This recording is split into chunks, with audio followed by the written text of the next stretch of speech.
Hello everyone. Today we will understand single phase fully controlled bridge rectifier, which is also known as two quadrant converter. You will later on understand why it is called two quadrant converter. Okay, I will explain it later why it is called two quadrant converter. Before it, we have to understand why it is called two quadrant converter. We need to understand the operation of this fully controlled bridge rectifier. So let's understand it. This is a circuit of fully controlled bridge rectifier. Input is A and B. Two terminal is sinusoidal, and as we know that it is a rectifier, so it will convert from AC to DC. Why it is called fully controlled? Because whatever the switch we are here using is self-commuting switch, and also we can control according to as per our requirement. So T1, T2, T3, T4, and this is your load, and our input is sinusoidal. So this is our supply, this is a waveform of our supply voltage, which is a sinusoidal. So first of all, we have to take some assumption that our input is purely sinusoidal, and load is constant and ripple free. This is our assumption. Load is constant and ripple free. That means our load is RL type, you can say, and it is a constant and ripple free. So let we give the gate pulse at somewhere 30 degree or 20 degree, somewhere here as shown in this waveform. I am giving gate pulse to G1, G2. It's gate pulse to these switches. G1, G2 is respectively T1 and G2 to T2. So I am giving gate pulse to T1, T2 in positive half cycle. This is a 0. This is a pi. Okay. So in positive half cycle I am giving gate pulse T1, T2, and in negative half cycle I am giving gate pulse to this switch T3 and T4. Okay. So in positive half cycle T1 and T2 will conduct, in negative half cycle T3 and T4 conduct. So when it will conduct, okay, from 0 to alpha, T1 and T2 will not conduct. As soon as I am giving the gate pulse over here at somewhere 20 degree or 30 degree, so it will start conducting. This is my waveform of output voltage V0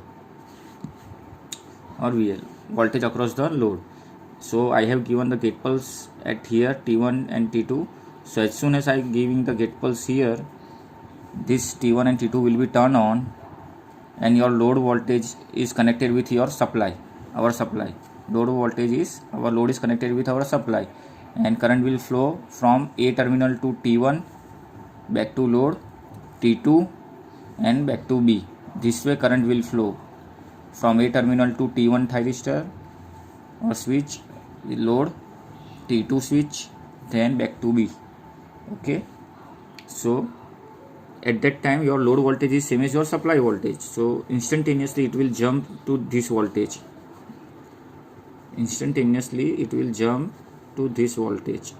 So it is like this, and till the T1 and T2 on, your load voltage is same as your supply voltage. Okay. See, at pi also, up to pi it is same as your supply voltage. But what will happen at pi plus alpha? Okay, this is a pi plus alpha, and this is a alpha. So what will happen between pi to pi plus alpha? Supply voltage is negative, but still our T1 and T2 is on because of the stored energy in the inductor. As I told, our load current is constant and ripple free. Load current is constant, that means it is a continuous conduction mode. Okay, so whatever the stored energy in your load is keeps the T1 and T2 on. After pi it keeps T1 and T2 on. Supply voltage opposes T1 and T2. It makes the T1 and T2 off, but because of the stored energy in the inductor in your load, it keeps T1 and T2 turns on. So as soon as T1 and T2 on, your load is connected with supply. It is the same as your supply voltage, so it follows the supply till the pi plus alpha. See, it follows the pi plus alpha supply. It follows the supply voltage. So as soon as you are giving the pulse at pi plus alpha to T3 and T4, it turns off. Whenever you giving the gate pulse to T3 and T4 at pi plus alpha, it turns off. So T1 and T2 turns off over here instantaneously, back to 0 here. And at T3 and T4 you are giving the gate pulse, so T3 and T4 is turn on, which T3 and T4 is turn on. Our supply is negative. Okay, so current is flowing now from B terminal to T3, B terminal to T3 load. Okay, T4 to back to A.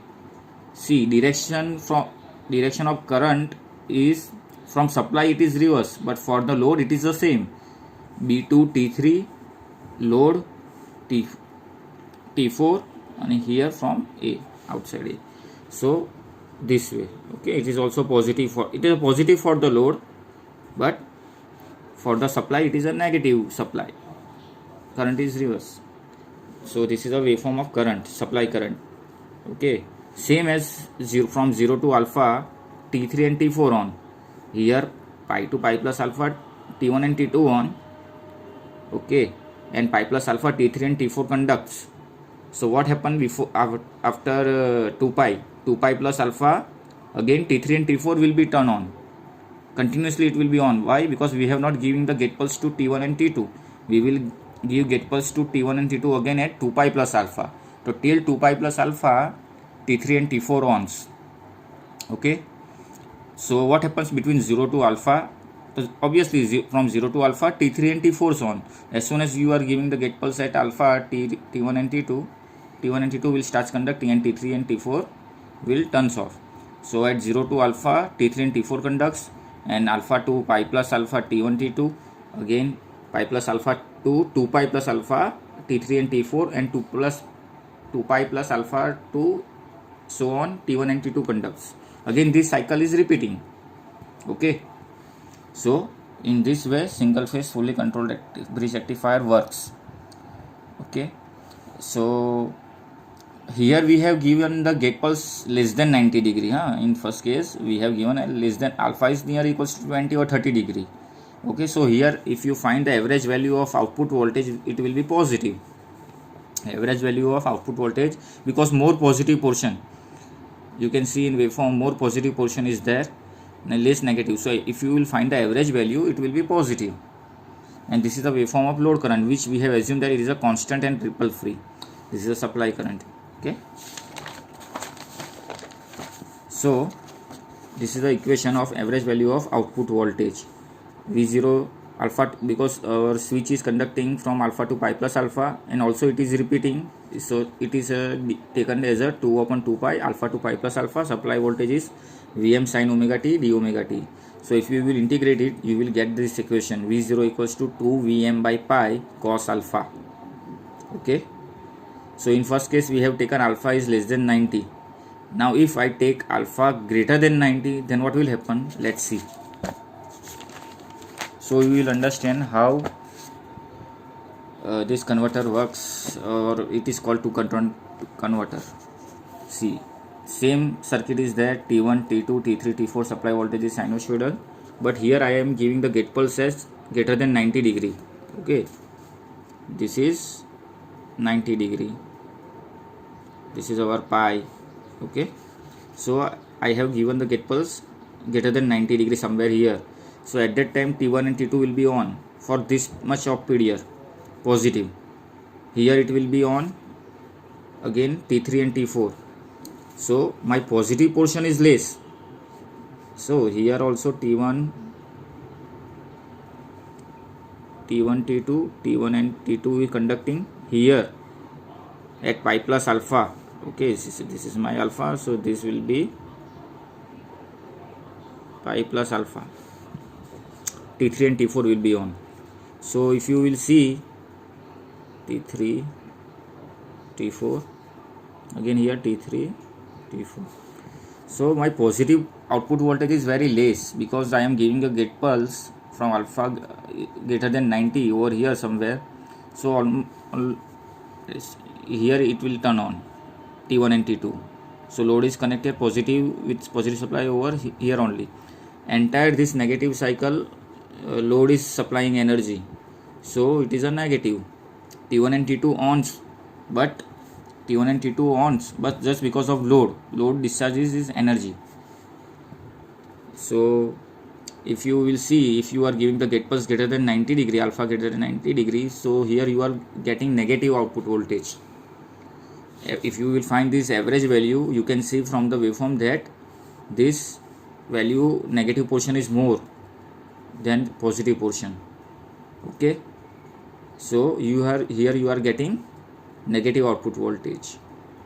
So similarly, same function, same switch is on, but just because you are giving gate pulse greater than 90, you are getting a negative output voltage, and if you are giving the gate pulse less than 90 degree, you are getting positive output voltage.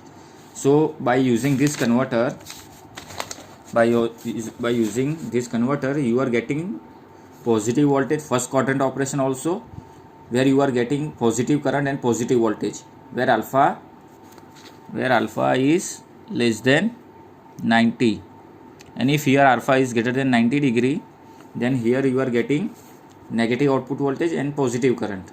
So that's why it is called two quadrant converter also.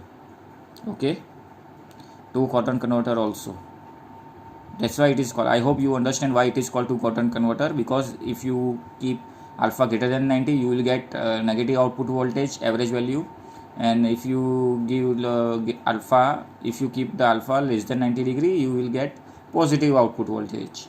And this equation 2 Vm by pi into cos alpha is valid only if your load current is continuous. Okay, if your load is RLE type, then this equation is not valid. The equation is valid only for load current is continuous. I hope you understand. Thank you.